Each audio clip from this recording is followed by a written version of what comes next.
반갑습니다. 오늘은 테슬라 주요 소식과 함께 기사를 볼 때 중요한 세 가지 과정 역시 함께 살펴보겠습니다. 첫 번째로 살펴볼 내용은 바로 블룸버그 기사입니다. 테슬라가 중국에서 생산량을 감소한다라는 헤드라인과 함께 그 이유가 판매가 둔화되고 있기 때문이다라는 제목을 활용하였습니다. 자, 그럼 이 기사를 볼 때 어떤 식으로 봐야 되는지 세 가지 단계로 나누어서 보겠습니다. 일단 첫 번째는 사실관계입니다. 과연 이 기사에서 말하는 내용이 사실인가? 이걸 어떻게 사실이라고 증명할 수 있는가 부분을 살펴보겠습니다. 이 기사 내용을 보게 되면은 직원들에게 직접 물어봤으며 이달 초부터 원래는 일주일에 6일 반을 가동하던 기가 상하이가 이제는 일주일에 5일만 가동되고 있다라는 발언을 얻었다라고 밝히고 있습니다. 일단 이 내용 자체는 다수의 직원들이고 이달 초부터 진행이 되었다라고 밝혔기 때문에 사실일 가능성이 아주 높은 내용입니다. 그럼 2단계, 이 사실과 의견을 구분하는 것입니다. 그래서 이런 사실이 있는데 블룸버그에서는 이런 일이 벌어진 배경을 의견으로서 제시합니다. 중국에서의 전기차 수요의 성장 둔화와 경쟁이 증가하였기 때문이다라고 밝히고 있습니다. 이 역시 근거가 있겠죠. 그 근거를 살펴보게 되면은 조금 이상한 근거가 나오기도 합니다. 일단 중국 전체 자동차 시장을 보게 될 경우 이번 1월, 2월 작년과 비교하였을 때 17% 성장하는데 전기차 부분은 37.5% 성장합니다. 성장 둔화라고 하였는데 이제 전체적인 자동차 시장과 비교해 보면은 성장 둔화가 아니다는 것을 볼 수 있고 비교 대상이 전체 시장 대비 성장 둔화가 아니다라는 걸 잘 보여주는 자료가 됩니다. 그럼 어떤 성장 둔화를 말을 하는 것일까? 바로 작년 같은 경우 50%가 넘는 성장이 일어났는데 그거에 비해서는 성장이 둔화되어서 37.5%밖에 성장을 못하고 있다라는 이야기가 되는 것이죠. 그래서 성장 둔화라는 말 자체가 많이 이상하다라는 걸 느낄 수 있게 됩니다. 비교 대상이 무엇이냐에 따라서 이 맥락에 따라서 의미가 많이 바뀔 수 있으며 여전히 빠르게 성장하고 있지만은 상대적으로 과거에 폭발적인 성장을 보여주었던 연도와 비교할 경우에는 조금 둔화가 되고 있다라는 의미인데 이것도 조금 더 큰 그림과 함께 살펴보겠습니다. 일단 이 부분은 저는 크게 의미를 두고 있지 않습니다. 이 의견 같은 경우에는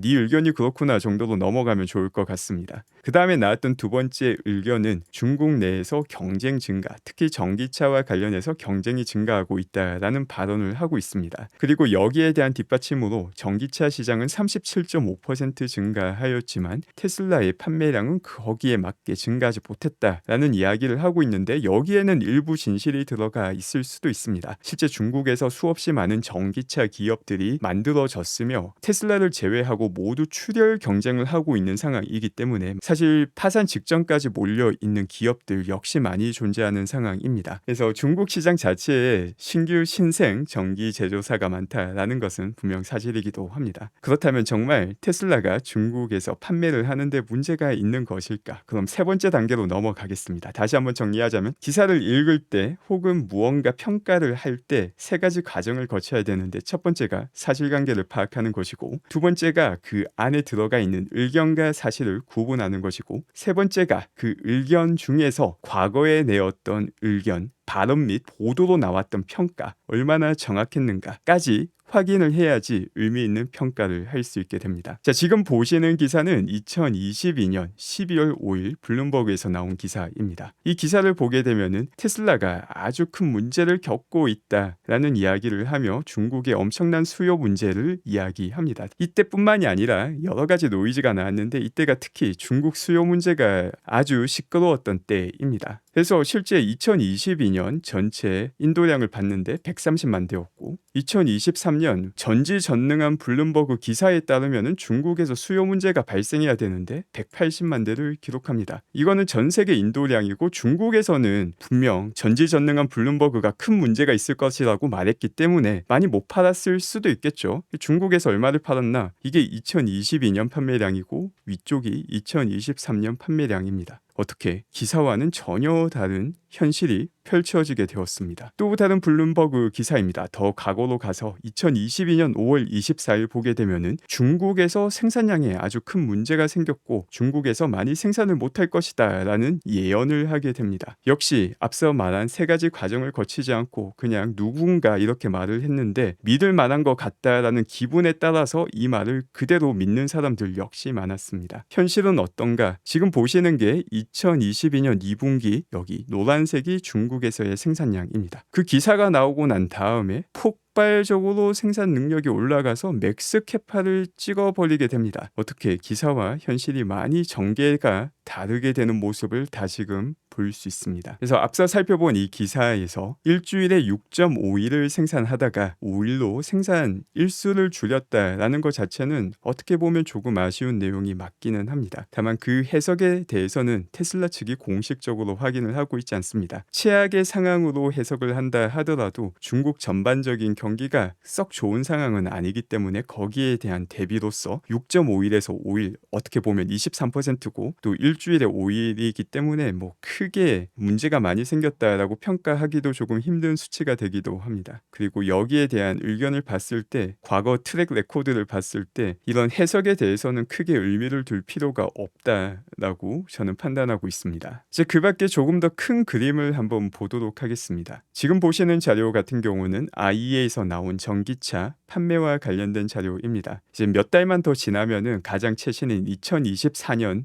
자료도 나오게 되는데 이 자료 같은 경우는 2023년 자료입니다. 이 자료를 보게 되면은 전기차 시장의 성장은 뭐 거의 전 세계에서 아무런 요동 없이 완벽하게 성장을 하는 것처럼 보입니다. 지금 돌이켜보면 너무나도 쉬워 보이죠. 그런데 세부적인 내용을 살펴보면 또 결코 그렇지도 않습니다. 세부적인 내용을 살펴보기 전에 이 자료가 지역별로 전기차 채택률이 나와 있기도 한데 여기도 좀 재밌는 내용이 있기 때문에 한번 살펴보고 가겠습니다. 네, 지금 보시는 자료 같은 경우는 주요 국가별로 전기차 채택률을 나타내고 있습니다. 그리고 이 전기차 채택률이 상당히 느린 나라가 있는데 안타깝게 캐나다, 한국, 일본입니다. 그리고 한국과 일본은 또 공통점이 있기도 합니다. 자국에서 내연차를 주력으로 생산하던 국가입니다. 그러다 보니까 앞서 말씀드린 세 가지 내용, 사실관계 파악, 의견 구분, 그리고 역사적으로 얼마나 맞는 말을 했는가를 살펴보지 않으면은 전기차가 내연차보다도 별로 뛰어나지 않으며 화재는 잘 나며 하이브리드보다 안 좋다라는 결론에 도달하게 되기도 합니다. 그래서 주변에 얼마나 많은 사람들이 이 과정을 거치지 않는지 뭐 크게 힘들지 않게 파악하실 수 있다라고 봅니다. 이처럼 큰 그림으로 봤을 때는 전기차가 계속해서 승승장구한 것 같습니다. 그런데 세부적인 시장, 짧은 기간을 보면 결코 그렇지 않습니다. 지금 자료 같은 경우는 제이토에서 2017년도에 발간되었던 자료입니다. 지금은 사용하고 있지 않은 AFB라는 단어도 사용하고 있는데 이게 내연차가 아닌 다른 종류의 연료를 사용하는 전기차를 포함한 모든 차를 의미하는 용어입니다. 당시에 유럽에서 어떻게 전기차 채택률이 바뀌었는가를 보게 되면은 아주 급격하게 성장하는 연도도 있었지만 사실상 변화가 없는 연도, 성장이 아주 미미한 연도도 많았습니다. 2005년에서 2006년 시장 점유율로 봤을 때 전혀 변화가 없었죠. 그리고 이 당시에도 지금과 비슷한 노이즈는 많이 나왔을 겁니다. 작년 또 나왔고 2년 전 또 나왔고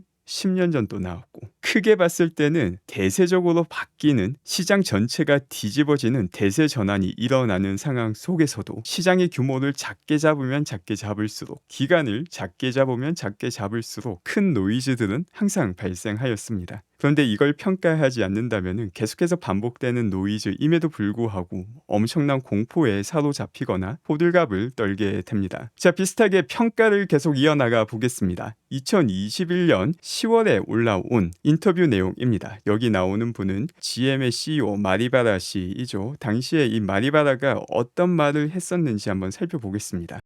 지금 테슬라가 시장의 60% 이상을 차지하고 있는데 몇몇 사람들은 GM이 2025년도까지 테슬라를 따라잡을 수 있을 것이라고 믿고 있습니다. 메리 바라 씨도 그렇게 생각하시는가요? 물론입니다. 우리가 가지고 있는 허머와 리릭을 포함한 더 많은 전기차 포트폴리오를 보면은 일어나게 될 일이다라고 아주 자신 있게 말을 합니다. 또 동시에 앞에는 GM에서 새롭게 만든 플랫폼을 통해서 뛰어난 퀄리티의 전기차를 얼마나 빠르게 대량 생산할 수 있는지도 1분이 넘게 이야기를 합니다. 이때가 2021년이었고 2025년까지 이제 몇 달 남지 않았습니다. 그럼 허머는 어떻게 되었을까? 검증을 해보겠습니다. 2022년 854대를 판매하였고 2023년 3244대를 판매하였습니다. 3244대의 전기차 같은 경우 테슬라가 중국에서 2일 동안 파는 차량보다 더 적은 수치입니다. 그래서 아주 빠르게 생산 능력을 올려나간다 했는데 그동안 계속해서 연기를 발표하며 미래에는 테슬라를 잡을 것이다 라는 주장을 마리바라뿐만이 아니라 다양한 기업 CEO들이 말을 합니다. 그리고 놀랍게도 검증을 해보면 너무나 뻔한 헛소리다라는 게 나옴에도 불구하고 토요타 CEO가 이렇게 말을 하던데 미국의 100년을 이끈 기업에서 CEO들이 이렇게 말을 하는데 어디 테슬라 따위가 같은 반응을 보이는 사람들 역시 존재합니다. 평가하는 방법 자체를 모르거나 평생 평가를 해보지 않았기 때문에 나올 수 있는 반응입니다. 이게 어떻게 보면은 우리나라의 정말 좀 안 좋은 면이기도 합니다. 평가가 아닌 믿음을 통해서 무언가를 하고자 하는 경향이 너무나 강합니다. 그러다 보니까 전 세계로 퍼져나가는 엄청난 규모의 사이비 종교가 한국에서 많이 나오기도 하며 투자판에서도 사기꾼이 판을 치고 있기도 합니다. 투자와 투기를 구분하지 않고 나를 믿어달라라고 말을 하는 사기꾼이 판을 치고 있고 네 믿습니다 하는 투자가 아닌 사이비 종교가 탄생하기도 합니다. 일단 투자에서는 믿음이라는 것 자체가 존재하기가 힘든 영역입니다. 최소한 믿음을 갖기 위해서는 과거의 평가를 통해서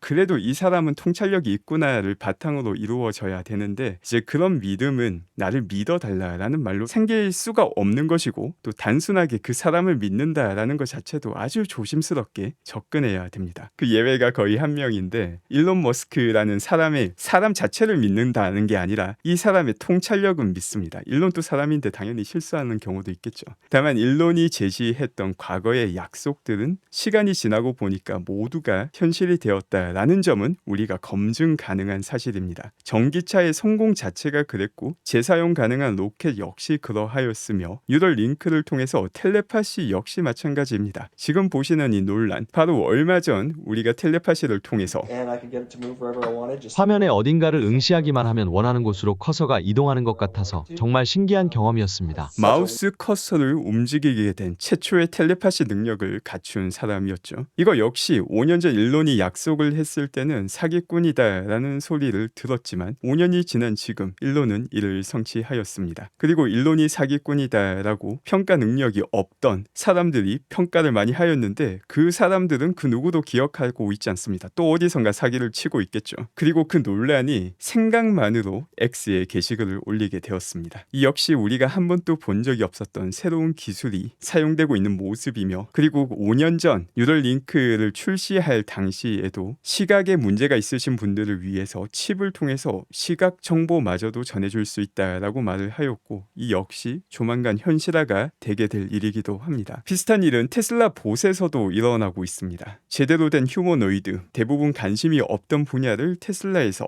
개척을 하기 시작하였고 이번 고용 광고에서는 아예 대규모 생산을 위한 준비를 한다라고 밝히고 있습니다. 프로토타입의 생산부터 대량 생산까지 준비하는 과정에 대한 고용이 이루어지고 있습니다. 또한 사이버트럭과 관련된 흥미로운 내용도 나왔습니다. 멀로 씨께서 사이버트럭 분해를 하셔서 사이버트럭 안에 사용된 4680을 사진으로 촬영하셔서 공개해 주셨습니다. 아마 조만간 이 분해 관련 영상도 올라올 것 같은데 이 내용도 올라오는 대로 주요 내용을 함께 다뤄보겠습니다. 그 밖에 사이버트럭은 소프트웨어 업데이트가 진행되기도 하였으며 테슬라 FSD 같은 경우 버전 12.3이 또 추가로 더 배포가 되고 있는 상황입니다. 여기에 더불어서 일론은 사이버트럭의 생산 능력이 올라가고 있다라는 것을 직접 확인해 주기도 하였으며 테슬라 AI와 관련해서 아주 중요한 발언을 하기도 합니다. 테슬라가 가지고 있는 AI 능력에 대해서 99%의 사람은 이를 전혀 인지하고 있지 못하다라고 발언을 합니다. 또한 테슬라에서 AI 트레이닝을 위한 컴퓨팅 제한이 사라졌다라는 걸 다시 한 번 더 강조하고 있으며 이는 최근 들어서